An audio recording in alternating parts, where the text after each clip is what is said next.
Ali McCoist and John Champion. Thank you, Seema. Good afternoon, everyone.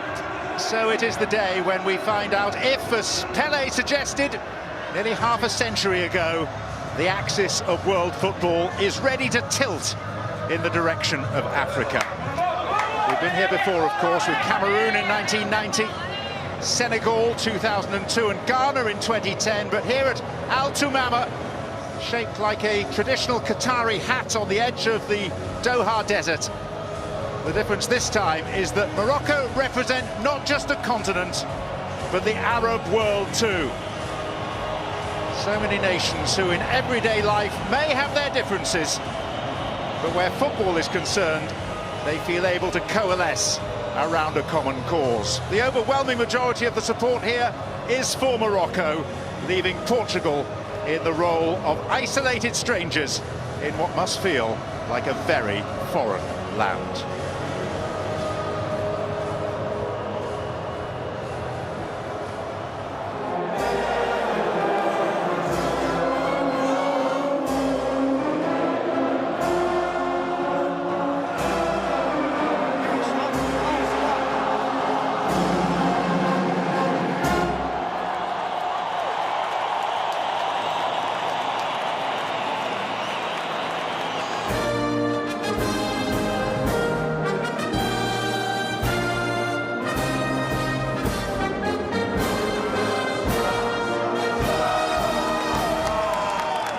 We may get to see history, we'll almost certainly witness hysteria. And the curtain goes up next. The eighth and last match to be played at Al Tumama, where Morocco have already beaten Belgium and Canada, and now have their sights set on Portugal. For Morocco today, two changes to the side that went the distance with Spain. West Ham defender Aguerd is injured. Police on traffic duty outside the stadium were shivering. Reg Ragui, who stopped Dos Santos, who made one of the biggest calls of his long career. In early towards the diving figure of João Felix. Morocco are looking across towards the linesman, who signals for a corner. Yeah, it wasn't happening any of it. 5 inside the penalty area for Morocco. And the header by En-Nesyri. I think that's a chance, you know. And I think he knows it. Now Hakim Ziyech.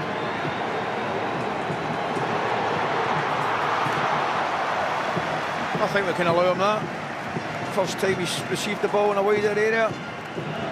Orchestrated like most of the others by Hakim Ziyech.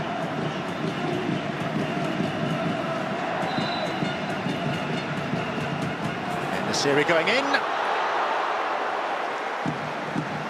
Gets across, doesn't he?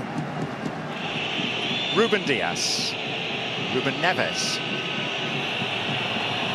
Trying to find Otavio, it falls for João Felix! It's a deflection, isn't it? Wow!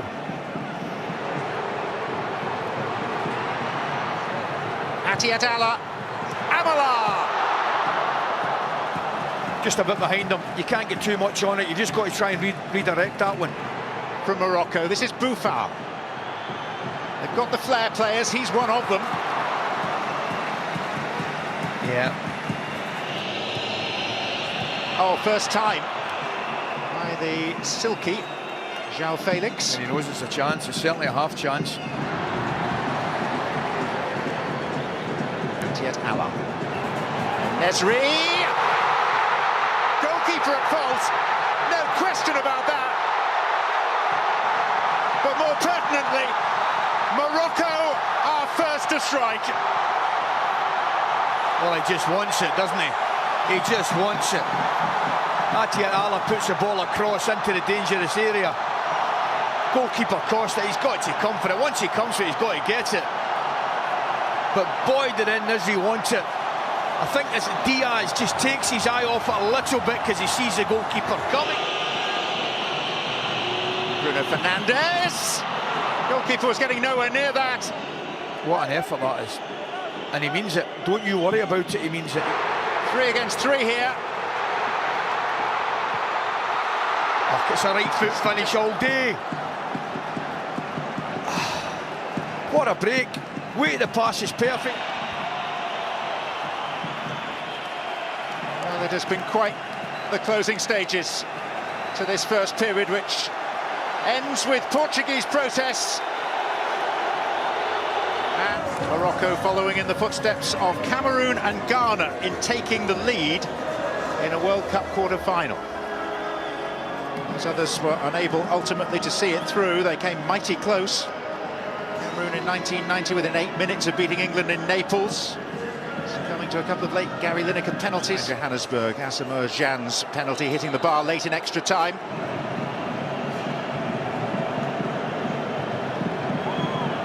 Here's Ziyech. Well, it seemed to come back onto El Yamik and then wide. My initial reaction is the goalie does well because he's expecting perhaps somebody to get a touch. And he waits, he doesn't commit himself.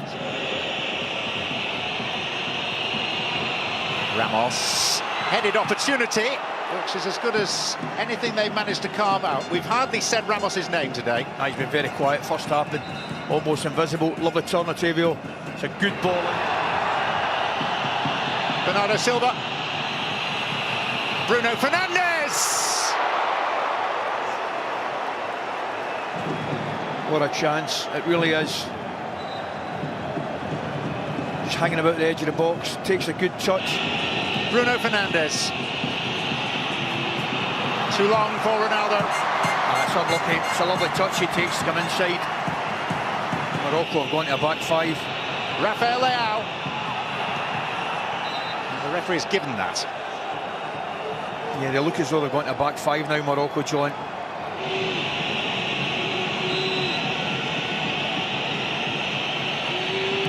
Fernandes. Oh, Bernardo Silva was on the stretch. It was the right ball. Presented back to him. And Felix! Bono with a vital, critical flick. It's a strong header out by Dari. And now it's a free kick to Morocco. And a yellow card too for the foul. For Atia Allah, because he must think he's offside. He knows Atia Allah's not offside. It's Ronaldo! And it's Banoun that helps guard his goalkeeper. That's a chance. What a chance. Very similar feel to this now. And of course, it's not just Africa. Chidira's going to be sent off here, by the way, for a second yellow card. And that adds another late twist here, as he could. And here's Abu Klal. And Zakaria Abu. Rafael Leao and Pepe! How's he miss it? I mean, how does he miss it? Oh, he's been brilliant. But how does Pepe miss it? It just comes to him in the back post. Leao, great delivery in. Do you know something? Because Amrabat back at a touch.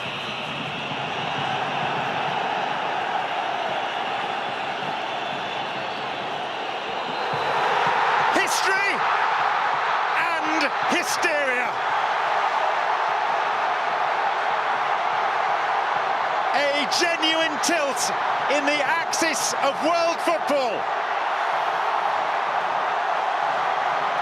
Because Morocco have smashed through that glass ceiling and are the first African nation to reach a World Cup semi-final.